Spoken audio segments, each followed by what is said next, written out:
When you're first starting out preaching for the first time or public speaking for the first time, it can be overwhelming about how many things you need to work on. When you watch yourself back on tape, you just notice so many things, right? All the ums and the uhs and the stutters and the weird gestures that you do, or the distracting habits that you have, or maybe your thought that you were really engaging and energetic, but your energy level wasn't quite where it needed to be. There's so many things that we can work on, whether it's how long we are, how many tangents we go off on how many examples we give, which right now I'm giving you way too many, right?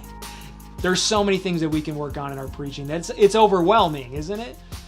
And so here is something I want you to consider. Rather than trying to become the best preacher in every area, take it one change at a time. See, there's a lot of power in focus. There's a lot of power in just focusing on one thing. If you try to change everything, you likely won't change a whole lot.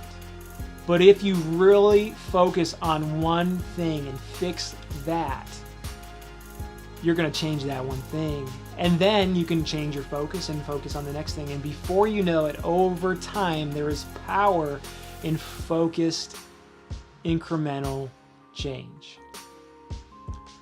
So here's the challenge for you. Just focus on one thing. What's that one thing right now, the most glaring weakness that you have in your preaching? Maybe it's something like filler words where you're just, like, really, and you just, over and over and over again. And it's distracting and it's interrupting your sentences, and it just does not have to be there. And your preaching would be so much more powerful if you could just pause and not fill it with sound all the time. So focus on just that.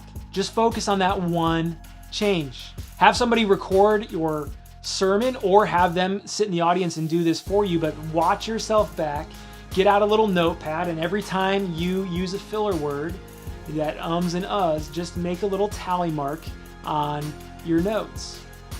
And then count that all up, and how many times did you use a filler word in that sermon?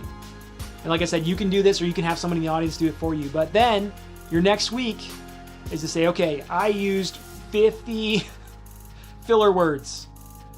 Your goal the next week is to beat that. Next week, I'm going to shoot to try to only have 30 or whatever. You're going to try to bring that 50 down. And if you just focus on that one goal with each sermon, that one incremental change that you want to make, I guarantee you, just by thinking about that and realizing that maybe somebody else is keeping track of that, or that you are going to look at the number at the end, having that in the back of your mind is going to help you overcome that bad habit. And then once you knock that out, you can move on to the next thing. So what is that one thing, whether it's filler words, whether you're just too long-winded, you're not concise enough, there's not enough energy, maybe you have a distracting habit like sticking your hands way down in your pockets when you're preaching, or crossing your arms, or maybe you kind of rock back and forth, or whatever it is. Focus on that one thing.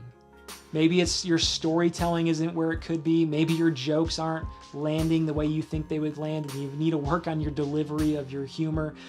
Whatever it is, pick that one area, that one glaring weakness that you have in your sermon, and work on that. There is power in focus.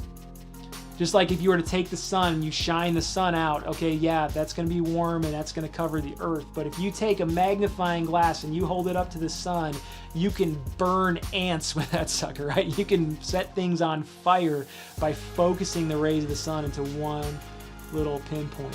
And in the same way, that focus power in your preaching is going to help you make a much more impactful change in your sermons. So there you go. Hope you found that helpful. Just a simple, quick point today, but I hope you put that into practice. What's that one thing, that one most glaring weakness in your preaching that you need to change? Focus on that. Keep track of that. Have someone help you with that and hold you accountable to that. And if you don't know what your problem is, ask somebody. All right? It can be painful, but they'll tell you. They know.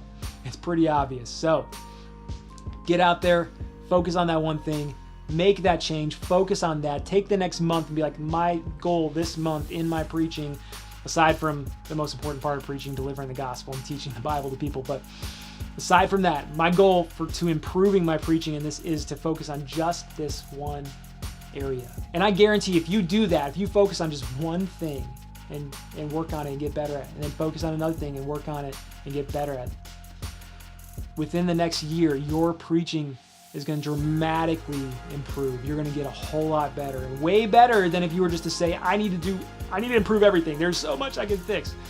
Just do that. All right, so there you have it. I hope you found this helpful. If you want more resources and tips like this, I've got books, I've got an online course. Check it all out. It's all at propreacher.com. All right. Thanks for watching. Catch you in the next video.